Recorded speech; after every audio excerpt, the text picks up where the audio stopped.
Hello everyone and welcome. I recently decided to start playing Clangen, which has been a lot of fun, and I decided to create a couple of clans, and follow the cats' lives and all that, and I thought I'd share with you the stories of these cats and where they ended up. So each of these clans are descendant of the original four, descendants of Thunderclan, Windclan, Shadowclan, Riverclan, all of them. The one we will be diving into today is from Windclan. They have changed their name, so now they are known as Gustclan. And first I'll start off with a little intro as to how this clan came to be. This is kind of a backstory for all of them, but this one is a little more geared towards Gustclan. So, here goes. The clans were slowly falling to corruption, with the Dark Forest cats guiding all the main cats in power. And this caused the warrior code to be broken and blood to be shed needlessly a lot. So one day, Pansy Larch from Star Clan gave a message to a select few cats in each clan that were still good at heart. She told these cats to flee in the next few days, or else they would all wind up dead, like the rest of the clans were soon to be.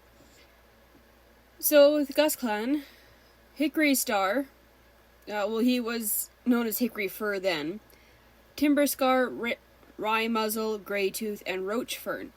These cats all met up to discuss the dream that they all shared, with Pansy Larch passing on this message to them.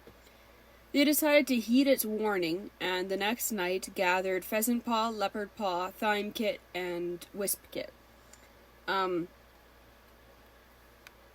Sorry, not Thyme Kit or Wisp Kit. They just took the apprentices.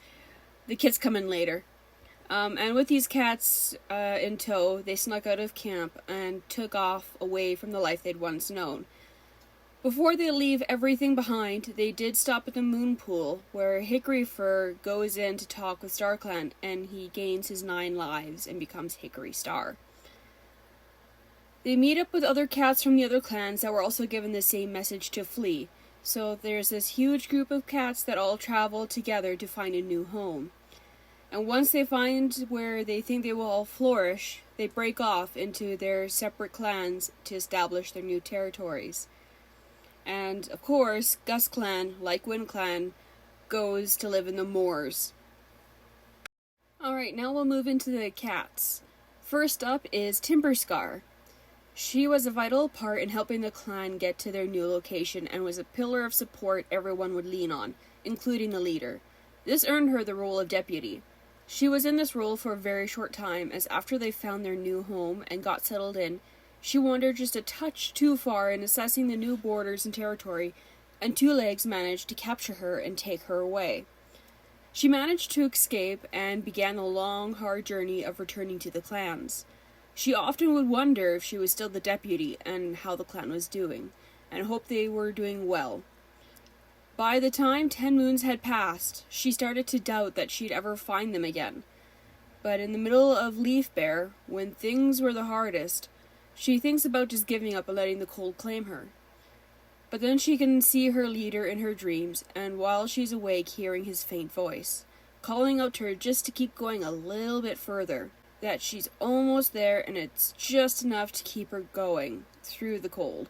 And just as before the anniversary of the clan being in the new location, she finally finds them. The first cat she spots is Pheasant River, who's overjoyed to see her. The two talk and catch up as they walk back to the clan camp, where everyone spends the rest of the day celebrating her return. The next day she's given to rest and recover while the cats return to their duties, and she visits Greytooth and shares prey with him as they enjoy relaxing a day together, where he fills her in on everything that's happened. He's the clan elder, so of course he fills her in on all the gossip. And that is what she goes through in the first year. Next up, we have Hickory Star. So during the journey, he took on Pheasant Paw as his apprentice and gave Roachfern and Leopard Paw as his apprentice. He also chose Timberscar as his deputy because of her calmness in the face of uncertainty, which was very vital to the clan for survival. Once they reached the new home, as everyone was settling in, Timberscar was taken away by Two Legs. Hickory Star tried to wait for her to return, but after several weeks he had no choice but to choose a new deputy. So with there being only one other warrior in the clan, Rochefort became the new deputy. Hickory Star vowed to not lose another cat that year, as he wasn't sure that the clan would be able to survive another loss after having left their old life behind. Once his apprentice became a warrior, he took on Thimepaw, who frequently tested his patience. The two didn't get along initially, but Hickory Star didn't let that deter him. Eventually they started to get along, and he also spent a fair bit of time with Rochefort, helping him adjust to life as a deputy. He's very involved with clan life, doing his best to make sure they all thrive. There are times he hangs out with the elder Greytooth, seeking some of the cat's wisdom and guidance through things. He also talks with Wrymuzzle frequently, the medicine cat, wondering if StarClan has given any new signs. It takes him a while, but eventually he begins to relax and not be as tough on himself about taking care of every little thing. He finally starts to let Rochefort take on more duties so that he can take moments to himself to start to enjoy life a little again. Just after he begins to enjoy life and manages to keep the peace with the other new clans, a few of his clanmates begin to argue with him. It doesn't happen a lot, but it's enough for him to start doubting his ability to lead. His self-doubt only increases when Rochefort gets hurt while they're out on patrol due to them checking out a burrow that had a badger living in it. Rochefort thankfully didn't get seriously hurt, but this led him to be a little more paranoid. So on one of the next patrols that he went out on, and the group heard a strange sound, he was determined that no one else would get hurt, so he charged forward before anyone else could, only to wind up startled by an angry weasel that took off chattering angrily at him. It provided a good laugh for everyone else and humbled him a little.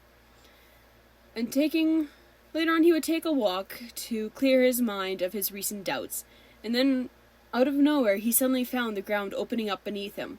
Before he could make a sound, the tunnel beneath his paws collapsed, and he became buried alive. Due to no one being around to be able to see this or help, he proceeded to lose all 9 lives stuck beneath the dirt.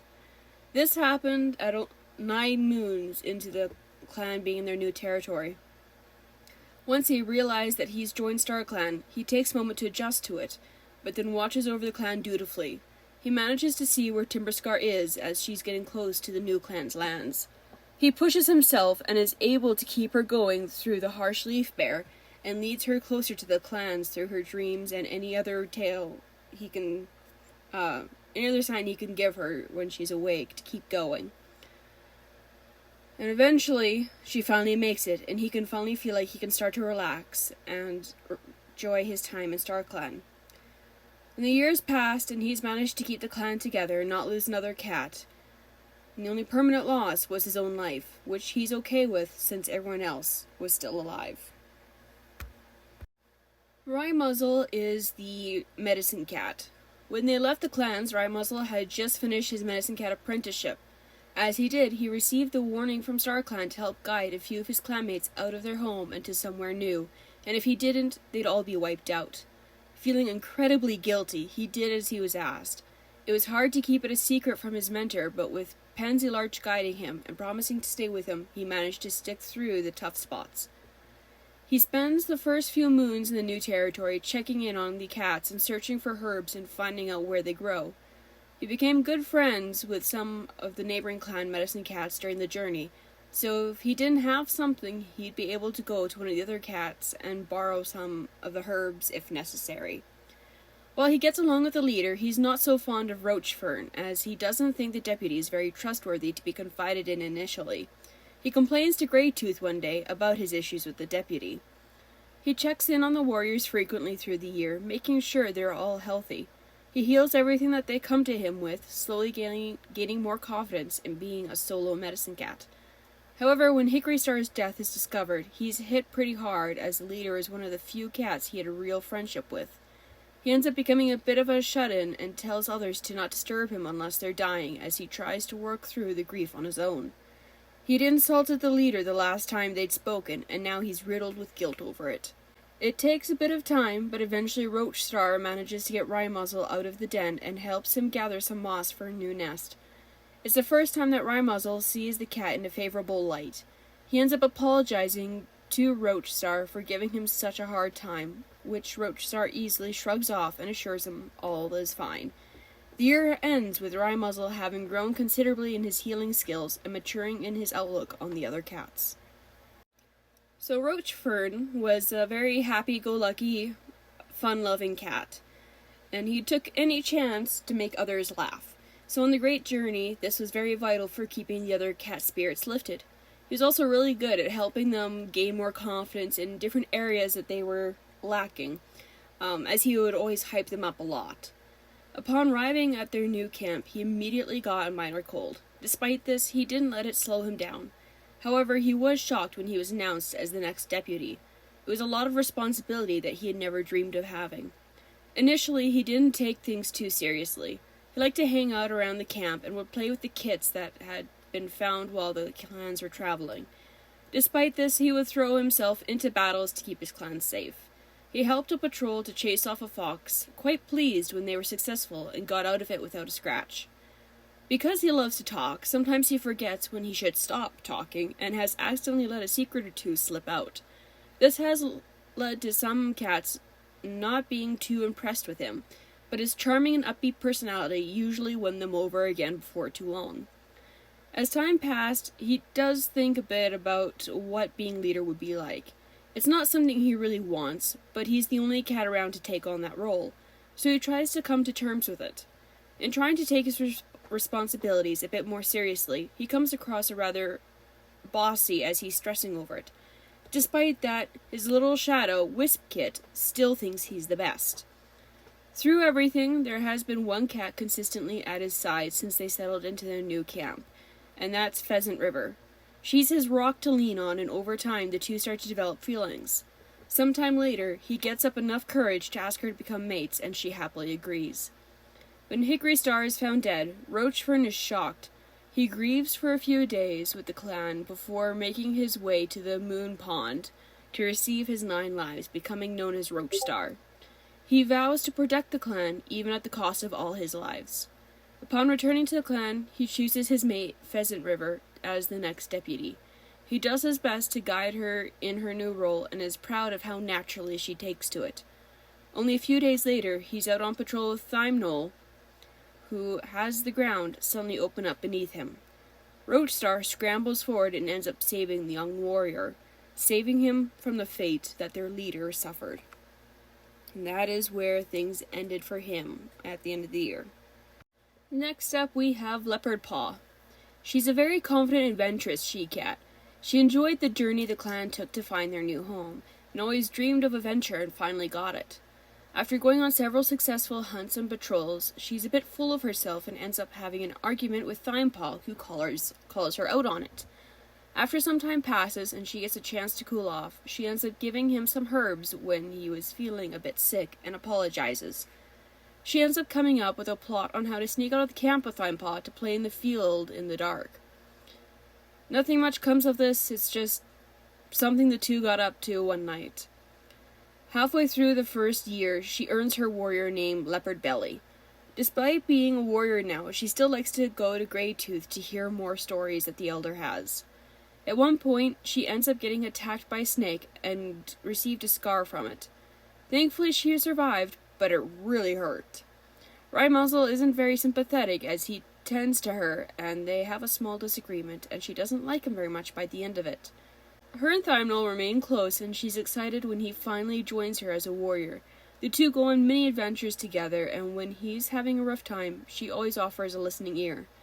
During Leaf Bear, the two wind up caught in a storm for a little bit after they head out to do some hunting. Thankfully, they manage to get back to camp before it gets too bad. So her life is pretty simple and straightforward for the year, not a whole lot happens. And then we have Pheasant Paw. Shortly after the clan settled into their new home, she was given her warrior name, Pheasant River, in honor of her warmth. She'd been a constant source of kindness and support through their journey, and never lost faith that StarClan would guide them to where they needed to be. She's a little bit of a mother hen and takes care of the other cats regardless if they're older than her or not. Nearly everyone has a soft spot for her, allowing her to help them in whatever way she sees fit. Even in her downtime, she'll go out on a solo patrol to do some hunting and bring back prey for the clan. Only once she was ever tempted to break the warrior code by eating mouse she caught after having forgotten to eat anything herself all day. But she resisted and brought it back, thinking of her clanmates and their needs coming before her own. She also makes sure to always be there for Roachfern as she notices he struggles with his new role as deputy. After a few moons, she's given Wispaw as her first ever apprentice. She vows to do her best to teach him all that she knows and is eager to train him to become a fine young warrior. She praises him greatly when he manages to catch a rat on their very first hunting trip. Due to her constant hard work, she develops heat exhaustion at one point and is forced to stay in the medicine cat den for a bit so he can keep an eye on her. She feels bad as she sees the others work while she's stuck in there. Despite being stuck, she's not feeling well. She still mothers Rymuzzle and reminds him to get something to eat at different points when he gets too distracted with his herbs. As she starts to recover, Roachfern visits her. He admits that he can't stop thinking about her and confesses his feelings. She had been starting to fall for him as well and is very happy to become his mate. The two really aren't that far off in age, as he was a young warrior when they took off and she was getting close to becoming a warrior herself. And so things developed gradually over time between the two. After Hickory Star's death, she's shocked when Roachstar chooses her to be the new deputy. Honored, she accepts it and is determined to do her best to look after the clan. And that is where things end for her at the end of the year. She's healthy at the end of the year and ready to take on the new role as deputy. This next one goes through a lot of name changes. Starts off known as Thymekit. He was picked up a few moons after the cats had begun searching for a new home. His mother was a loner who met a tragic fate of being killed by a monster. He was on his own for 2 days before Leopardpaw heard him crying when she'd wandered off to try to do some hunting. Since then, he's always been rather fond of her and would follow her around the clan, trying to learn anything and everything about being a clan cat from her. A little later, Wispkit was also brought in, so the two quickly became the best of friends. Shortly after arriving at the new camp, he becomes an apprentice. At one point, he thinks he had a dream from StarClan and confides in his mentor Hickory Star, but neither of them can make sense of it. As they finish talking, Thymepaw suddenly finds himself knocked to the ground as a kitty pet brutally attacks him. Thankfully, he gets away with only a few minor scratches as Hickory Star hauled the cat off of him and sent the kitty pet fleeing. A moon later, he winds up in the medicine cat den again, this time for Mangled Tail after getting a little too close to a young fox that he thought he'd be able to scare off. His pride wounded, he sulks for a while as he waits for his tail to heal. And once he reaches 12 moons of age, he isn't able to make his warrior assessment due to his tail still needing to heal. He gets a bit more down at that fact, but Wispaw hangs out with him to try to cheer him up. After waiting not so patiently, he finally heals enough to take the warrior's assessment and passes with flying colors. He earns the name Thymnol in honor of his determination. But this cat also developed a crush on Leopardpaw through the many moons of them hanging out together. And once they're warriors, he, after spending many moons together as apprentices and now being warriors, he decides to confess his feelings to her, which she ends up reciprocating. Not much later, they become mates. As he lives life with her at his side, he hopes to become deputy one day, but is also quite content with where he is. Life finally seems to be going well for him, and he is quite pleased with it at the end of the year. So next up is Wispkit. I mean, he's a warrior in the picture, but he starts off as a kit. He was found just as the clan was about to start settling into their new camp. Two Legs had abandoned him and his siblings, but he was the only one that survived long enough to be found and taken in by Gustclan. He's a more reserved cat, liking to play alone or with Thymepaw, or just hangs around listening to stories from Greytooth, his favorite cat to hang out with while he waits to become an apprentice. After 5 moons have passed, he's finally made an apprentice. He surprised his mentor when the first thing he wanted to do was to collect moss for everyone's nests. Having learnt about clan ways, he's determined to be the best warrior ever and follow the code to the letter. So when he sees Thymepaw or Leopardpaw slacking or doing something they shouldn't, such as sneaking out, he's instantly after them for it, leaving others to resent him a little at times. He trains hard, sometimes to the point that he accidentally gets hurt. When he isn't training, he's occasionally listening in on the older cats. His guilty pleasure is knowing all the clan gossip. At the very end of the year, he earns his warrior name, Gustclan. He also ends the year by having semi-frequent nightmares that he doesn't quite understand. And lastly, we have Greytooth. This elder overheard the cats talking about leaving the clan behind when they were back in Windclan. He'd watched as things got more corrupt, and it saddened him, so when he saw an opportunity, he snuck out with the other cats. At first they weren't sure about him coming along due to being an older cat, but he was still able to hunt and keep up, so they allowed him to join them. He quickly became a source of distraction as he'd tell the cats many grand tales as they travel and help keep the peace between them and the cats from the other clans that were also fleeing. Though when they did finally make it to the new camp, he was more than ready to rest his paws in the elder's den. Through the moons, he's the one that most cats turn to in order to vent their frustrations or seek advice. He always does his best to guide the younger generation. Unfortunately, he is also prone to getting a little lost when he wanders out of the camp to stretch his legs. There have been a few times another clanmate had to go and find him and help bring him back home, much to his embarrassment. He leads a pretty calm life compared to the other cats, which suits him just fine, and not a whole lot goes on for him by the time the year ends. And so that concludes Gustclan and all the cats currently in it. I hope you enjoyed watching the cats come to life and hearing a little about them. I have played on with this clan a little bit further, as well as created the other 3 clans that are going to be living around lake or river, whatever territory they're at now. So yeah, I'd love to hear your thoughts on the cats. Let me know which one is your favorite. And if you want to hear more of them, or if you want to hear one of the other clans and how they got settled in. Either way, I'm going to have something come up. But yeah, if you guys let me know which one you want to see more, then I will try and make that one happen first. So yeah, thanks for watching, and like and subscribe so that you will see more, and I will see you guys next time. Bye!